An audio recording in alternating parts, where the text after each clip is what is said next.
Hello friends, मार्गदर्शन IAS YouTube channel में आप सबका बहुत बहुत स्वागत है। दोस्तों, मार्गदर्शन आईएएस आप लोग के लिए लेकर के आया है करंट न्यूज़ एनालिसिस के अंतर्गत। हम लोग कुछ न्यूज़ जो इम्पोर्टेंट है, एग्जामिनेशन ओरिएंटेड है, उसका एनालिसिस करेंगे। और ये एनालिसिस मार्गदर्शन आईएएस एकेडमी के द्वारा आप लोग के लिए प्रस्तुत किया जा रहा है। दोस्तों, आज का जो पहला न्यूज़ होगा वह न्यूज़ है इकोनॉमी सेक्टर से। यानी सब्जी खाद्य तेल के दाम कम होने से जुलाई में खुदरा मुद्रास्फीति की दर घट करके 6.71 रही है। इसके विषय में मैं विस्तार पूर्वक आपसे डिस्कस करूंगा। दूसरा स्पोर्ट्स से होगा। मार्च 2023 में महिला आईपीएल का पहला संस्करण निर्धारित किया गया है। तो दोस्तों, तीसरा जो हमारा महत्वपूर्ण न्यूज होगा आज के इस एपिसोड के अंतर्गत, तो वह है प्रधानमंत्री मोदी सहित 3 लोगों के नेतृत्व में विश्व शांति आयोग का गठन करने का सुझाव दिया गया है। इसके विषय में हम लोग विस्तार पूर्वक विश्लेषण करेंगे। और चौथा आज का एनालिसिस का बिंदु होगा, सामाजिक न्याय मंत्रालय ने स्माइल 75 पहल की शुरुआत की है। क्या है स्माइल 75, किस तरीके से कार्य करेगा, इसके विषय में हम लोग हर एक डायमेंशन को, जो लोग भी प्री एग्जामिनेशन की तैयारी करते हैं यूपीएससी या बीपीएससी या किसी अन्य राज्य लोक सेवा आयोग, या जो लोग मेंस एग्जामिनेशन की तैयारी करते हैं, उन सभी के लिए आप बहुत ही मोस्ट वीवीआई सेशन रहेगा। और जो करंट न्यूज होगा दोस्तों, उसको विस्तार पूर्वक बताने का प्रयास है मार्गदर्शन आईएएस एकेडमी के द्वारा।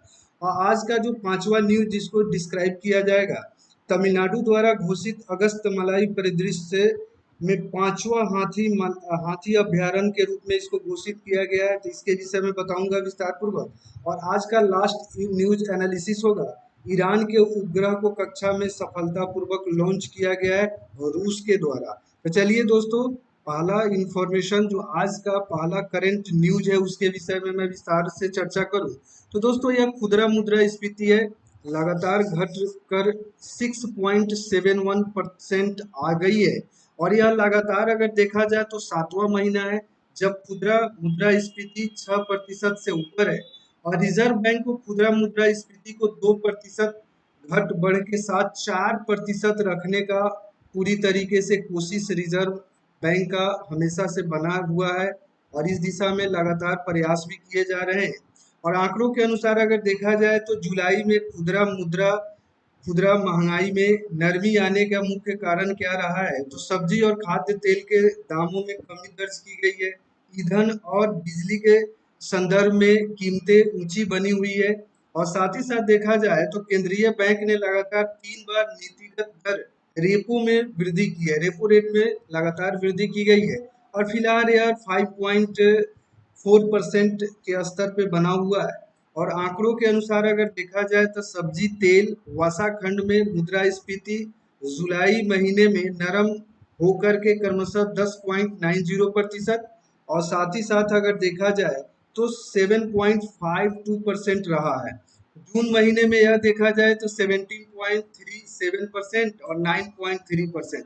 दोस्तों, यहाँ पे अगर मैं बताना चाहूंगा तो मोस्ट वीवीआई आपको यही होगा, 6.71% आपको याद रखना है।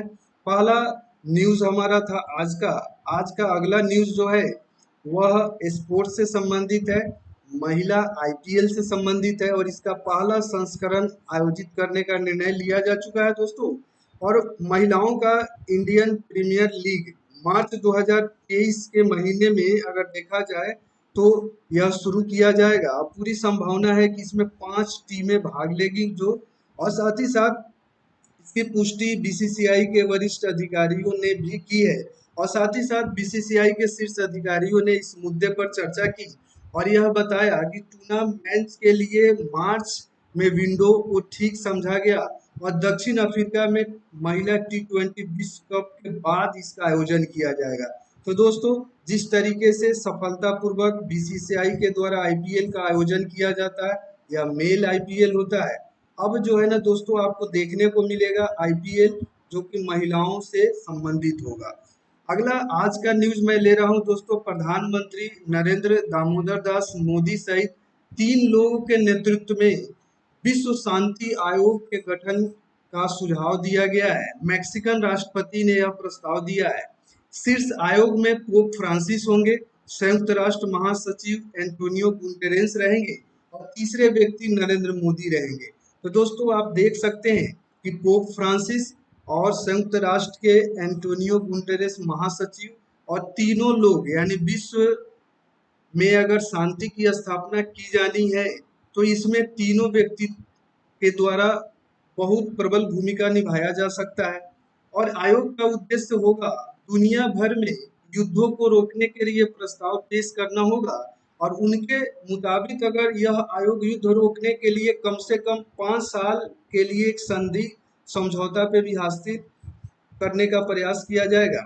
मैक्सिकन राष्ट्रपति ने यह भी कहा कि युद्ध की स्थिति में वे तीनों मिलेंगे, जल्दी हर जगह युद्ध को रोकने का प्रस्ताव पेश किया जाएगा इनके द्वारा और कम से कम 5 साल के लिए एक संधि को करने का प्रस्ताव किया जाएगा। और 5 साल के लिए अगर युद्ध रोकने का समझौता होता है तो सरकारें अपने लोगों की मदद के लिए काम कर सकती है, कह सकती है हमारे पास बिना तनाव बिना हिंसा और शांति के लिए 5 साल होगा। तो यह शांति के लिए, वैश्विक शांति के लिए मैक्सिकन राष्ट्रपति के द्वारा सुझाया गया एक प्रस्ताव है जिसमें भारत के माननीय प्रधानमंत्री को भी जगह दी गई है। अगला जो हमारा आज का इंफॉर्मेशन है जो करंट अफेयर से है, सामाजिक न्याय मंत्रालय ने स्माइल 75 पहल की शुरुआत किया है। स्माइल 75 है क्या? तो स्माइल 75 का उद्देश्य है कि हमारे शहरों, कस्बों और नगर पालिका क्षेत्रों में भिक्षावृत्ति से मुक्त करना और विभिन्न हितधारकों के समन्वित गतिविधियों के माध्यम से भिक्षावृत्ति के कम करने में लोगों के लिए उनका पुनर्वास करने की एक रणनीति तैयार करने के लिए स्माइल 75 को तैयार किया गया है। हम लोग आज़ादी के अमृत महोत्सव को भी मना रहे हैं और यही है सामाजिक न्याय अधिकारिता मंत्रालय के द्वारा यह प्रयास अगर किया जाता है तो सामाजिक मुद्दे के रूप में ठोस समाधान करने के दिशा में अगर देखा जाए तो स्थानीय शहरी निकायों, सामाजिक संगठन, गैर सरकारी संगठनों की महती भूमिका हो सकती है। भारत सरकार ने भी निर्धनता और भिक्षावृत्ति जैसी सामाजिक समस्या के लिए स्माइल 75 कार्यक्रम को लॉन्च करने का निश्चित रूप से यह एक सराहनीय प्रयास होगा। भिक्षावृत्ति में लगे लोगों के लिए व्यापक पुनर्वास योजना के तहत एक उप योजना भी शामिल किया गया है जो पहचान, पुनर्वास, चिकित्सा सुविधा का प्रावधान और परामर्श के लिए सम्मानित नौकरी, स्वरोजगार, उद्यमिता के लिए कौशल विकास करने में या कौशल विकास के द्वारा उनका उन्नयन करने में सहयोग करेगा। इस तरीके से दोस्तों आज का यह हमारा अगला जो हमारा आज एनालिसिस का बिंदु है वह बिंदु है तमिलनाडु द्वारा घोषित किया गया अगस्तमलाई के 5वां हाथी अभ्यारण्य के रूप में। तो अगर 5th हाथी अभ्यारण्य भी अगर आपसे प्री एग्जामिनेशन में पूछा जाता है तो अगस्तमलाई आपका सही जवाब होगा। विस्तार पूर्वक हम लोग देखेंगे यह क्षेत्र पश्चिमी घाट में पड़ेगा और सबसे दक्षिणी छोर पर अगस्तमलाई स्थित है, केरल तमिलनाडु में फैला हुआ है और 3500 वर्ग किलोमीटर क्षेत्र को यह कवर करता है। अगस्तमलाई बायोस्फीयर रिजर्व क्षेत्र में अगर देखा जाए तो 35,000 आपको लगभग वर्ग किलोमीटर क्षेत्र में फैला है। केरल में स्थित क्षेत्रफल अगर देखा जाए तो 1828 वर्ग किमी क्षेत्र है और साथ ही साथ तमिलनाडु में देखा जाए तो 1672.36 वर्ग किलोमीटर क्षेत्र है। अगर देखा जाए तो जीवमंडल उच्च पौधों की 2254 प्रजातियों के लिए घर का कार्य करता है और साथ ही साथ इस क्षेत्र में लगभग 400 स्थानिक मारी वाले जो है ना जीव भी निवास करते हैं। अगस्तमलाई भारत का 18वां, यह भी प्री के लिए क्वेश्चन बन सकता है, यह भारत का 18वां बायोस्फीयर रिजर्व है और 9वां यूनेस्को नेटवर्क में शामिल होने वाला है। तो दोस्तों 9th यूनेस्को नेटवर्क में शामिल होने वाला है अगस्तमलाई, 9th रैंक और 18वां बायोस्फीयर है भारत का, इसको जरूर याद रखोगे। और साथ ही साथ शोधकर्ताओं ने यह कहा है कि अगस्तमलाई में लगभग 400 रेड लिस्टेड पौधे भी दर्ज किए गए हैं। रिजर्व में अगर देखा जाए तो ऑर्किड की लगभग 125 प्रजातियां, दुर्लभ, स्थानिक और खतरे वाले पौधों को दर्ज किया गया है। 120 देशों में 669 वायस्फीयर रिजर्व है। तो इस तरीके से यहाँ से कुछ महत्वपूर्ण प्री वाले पॉइंट बन सकते हैं, तो आप लोग इसको जरूर नोट करके याद करने का प्रयास करेंगे।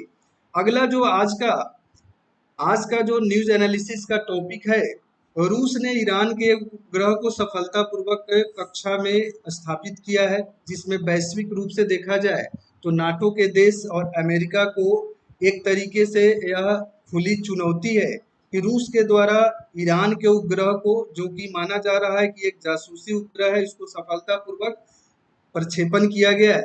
तो रूस की अंतरिक्ष एजेंसी ने यह कहा कि सुदूर खयाम संवेदन उपग्रह नाम रखा गया है, जिसका नाम 11वीं शताब्दी के फारसी कवि दार्शनिक उमर खयाम के नाम पे रखा गया है। दोस्तों, खयाम उपग्रह का नाम है उमर खयाम के नाम पे रखा गया है, जो कजाकिस्तान के बैकोनूर कॉस्मोड्रोम से एक रूसी सोयूज रॉकेट के द्वारा लॉन्च किया गया और इसको सफलतापूर्वक उसके कक्षा में स्थापित किया गया।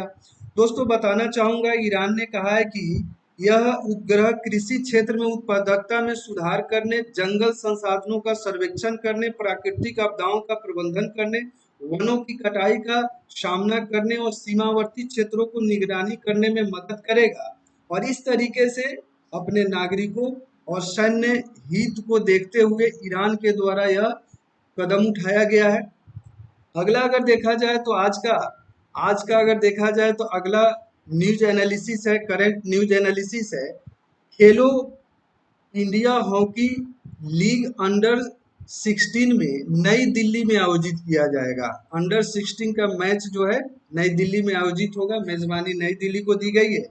पहली खेलो इंडिया महिला हॉकी लीग अंडर 19 का पहला चलन 16 से 23 अगस्त तक आयोजित किया जाएगा। देश भर की कुल जो है ना 16 टीमें इसमें भाग लेगी। दोस्तों, बताना चाहूंगा, प्रथम चरण में कुल 56 मैच खेले जाएंगे और 300 से अधिक खिलाड़ी इसमें भाग लेंगे। भारतीय खेल प्राधिकरण ने प्रतियोगिता के 3 चरणों के लिए 53.72 लाख रुपए आवंटित किया है।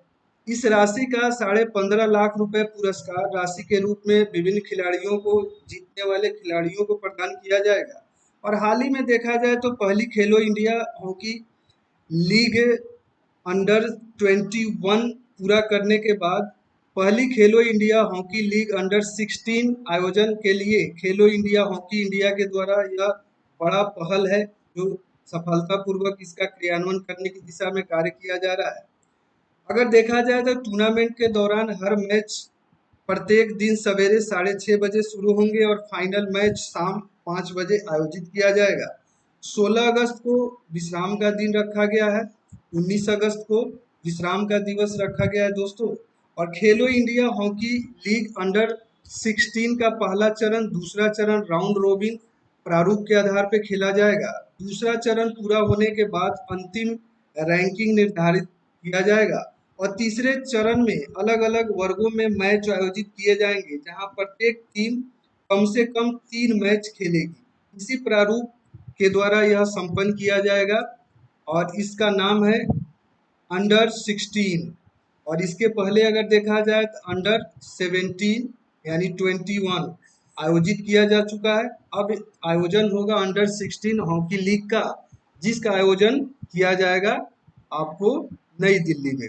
दोस्तों, इस तरीके से मार्गदर्शन आईएएस का यह प्रयास है कि आपका न्यूज एनालिसिस यानी करंट न्यूज एनालिसिस आप लोग को मैं प्रदान करूं। तो आज का अगर देखा जाए तो यह एपिसोड नंबर अगर देखा जाए तो पहला ही है। अगर आप लोग इसको पसंद करेंगे तो इसको कंटिन्यूअस मैनर में आपको प्रोवाइड कराऊंगा डेली। दोस्तों, मैं बताना चाहूंगा कि अभी तक चैनल को अगर आप में से जिन बच्चों ने सब्सक्राइब नहीं किया है तो जरूर सब्सक्राइब कर लीजिए। जो लोग भी लाइक नहीं करते हैं वीडियो को जरूर लाइक करना शुरू कर दीजिए। और एक चीज और मैं बताना चाहूंगा कि आप में से जो लोग शेयर नहीं करते अपने फ्रेंड सर्किल में जरूर शेयर कीजिए। और मार्गदर्शन आईएएस एकेडमी ऑनलाइन ऑफलाइन में आपके साथ जुड़ा हुआ है, तो आप जो है ना हमारे साथ जुड़िए अपने एग्जामिनेशन की तैयारी को अप टू लेवल तक पहुंचाने के लिए। Thanks for watching. जय हिंद।